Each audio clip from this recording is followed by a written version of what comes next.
Estamos de regreso en Política Ambiental.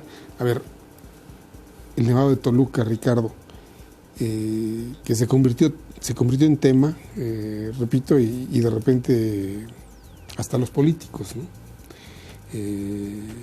O los activistas sociales no necesariamente vinculados al tema medioambiental, pero que tienen mucha presencia ahora sobre todo en las redes sociales, hablando todos del Nevado y hablando de la desgracia, casi señalando, se privatizó el Nevado de Toluca, ¿no? Sí. Yo no voy a decir si la decisión fue correcta o fue incorrecta, pero gente que nunca opina del tema, que no está metida en el tema y que evidentemente en muchos casos conoce poco del tema, hay algunos que conocen mucho,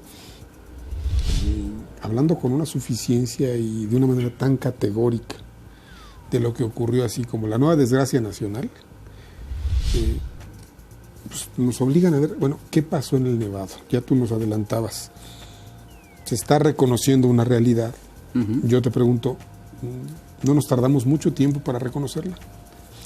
Porque ¿qué tanto hay que conservar todavía ahí? Claro, bueno, queda muy poco. Sí, la realidad supera la ficción, por supuesto.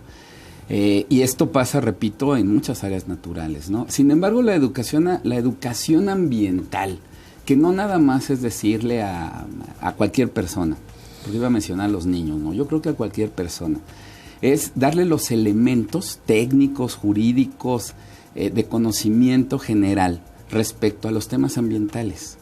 Efectivamente, ahorita el Nevado de Toluca está en boca de todos, se agarra inclusive como bandera política, pero estos temas han surgido durante los últimos años, ¿no? Tenemos la Parota, tenemos el proyecto de Cabo Cortés, uh-huh, donde a pesar de estudios ambientales, como decía Carlos, yo estuve presente ahí y tampoco voy a defender ese tema, ¿no? Un tema ambiental, el de Cabo Cortés, donde se puede dinamizar más bien un tema económico de desarrollo turístico que le puede traer divisas al país, etcétera, etcétera, porque creo yo que la política y la economía permea todo, es el ajonjolí de todos los moles, y por supuesto entra el medio ambiente también debería permear. Y el medio ambiente, sí, debería ser así, el medio ambiente permear a todos los demás temas. Así como los otros son temas transversales, debería ser un tema transversal. Y se supone que es la política de ese gobierno, hacerlo transversal el medio ambiente.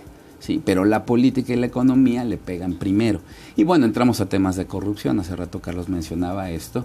La corrupción es un tema definitivamente importante y que hace que no progresemos en muchos otros temas. La corrupción en el medio ambiente se da, por supuesto, desde las autorizaciones. No, seguramente es uno de los temas en los que más se da el fenómeno de la corrupción. Efectivamente. Porque hay posibilidades de negocio depredando, ¿no? Por supuesto. Violando la norma. Lo que acaba de pasar. O dándole la vuelta a la norma. En Acapulco. Sencillamente, ahí está el tema de otro instrumento de política ambiental sumamente importante y que, como se menciona ya en muchos otros foros, la madre de todas las autorizaciones, que es el impacto ambiental. Hoy en día, si algo malo pasa, es que fue el impacto ambiental. O no se hizo bien, o no se presentó, o está corrompido, etcétera, etcétera, etcétera. Entonces, ese tema ambiental está mucho en boga. Y ahorita el tema de las áreas naturales protegidas, que es otro instrumento de política ambiental, bueno, surge o resurge, digamos, con el tema del Nevado de Toluca. Sin embargo, yo nuevamente lo digo, creo yo que es un avance, si le podemos llamar así. Yo quiero ver hacia adelante, quiero ver suma.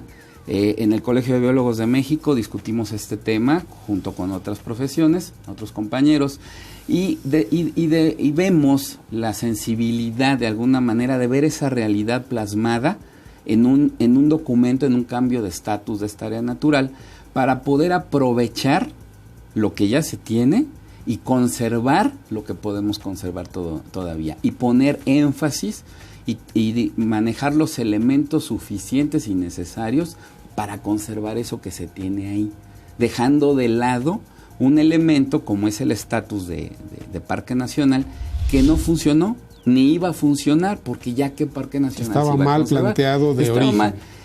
Quizá el planteamiento era bueno, pero era inoperante. Era inoperante. O sea, conceptualmente puede ser muy atractivo, pero era inoperante. A ver, Carlos, Nevado de Toluca, ¿tú cómo ves la circunstancia de ahí? Mira, Te veo extrañamente muy tranquilo. Es claro el tema. Efectivamente, como dice Ricardo, nos falta educación. Bueno, yo diría conciencia. Bueno, yo diría vergüenza. Vergüenza. Todos sabemos que derribar un árbol, pues no debemos hacerlo. Sin embargo, la madera tiene un valor muy importante. Hoy nos quedan, dice la NASA, 400 millones de árboles.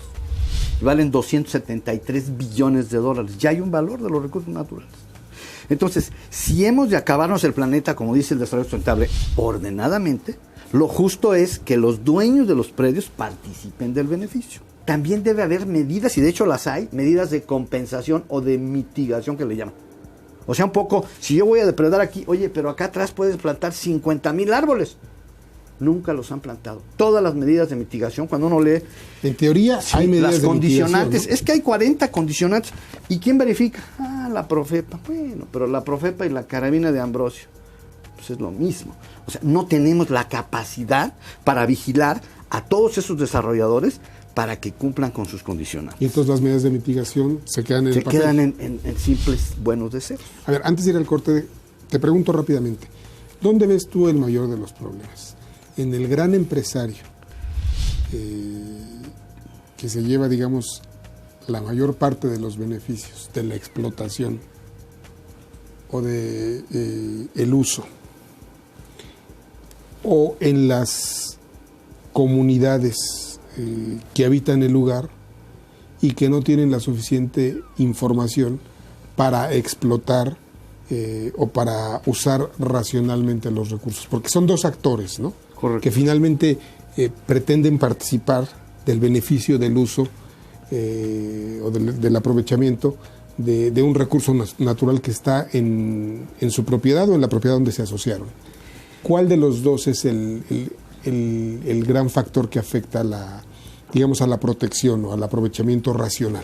Eso es lo que necesitamos, que Semarnat le haga entender al promovente, decir, ok, correcto, no es que no queramos que haya desarrollo, vamos a hacerlo, pero tienes que incluir a los dueños de los predios. Es más, los tienes que hacer socios, no nada más pagarles, no, que vivan y que gocen durante todo el tiempo de los beneficios, que sean socios del proyecto.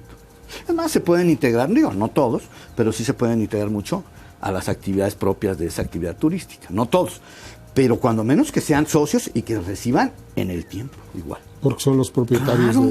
de los no predios. Solamente, porque luego también pasa eso, llegan unos tramposos y les prometen dinero y luego no les pagan y entonces viene el problema. Pero no, el chiste es eso, que Semarnat diga, ok, correcto, vengan, sí vamos a hacer esto, pero las medidas de compensación, vamos a hacer otras cosas acá, vamos a compensar un poco, pero que sean dueños los ejidatarios, o sea, los dueños de los predios. Los lacandones nadie los... Que sean copropietarios. Claro, que sean socios. Déjame ir, Carlos, a una nueva pausa, la última pausa del programa. Regresamos para empezar a hablar de conclusiones. Esto es Política Ambiental, no le cambie, enseguida estamos de vuelta.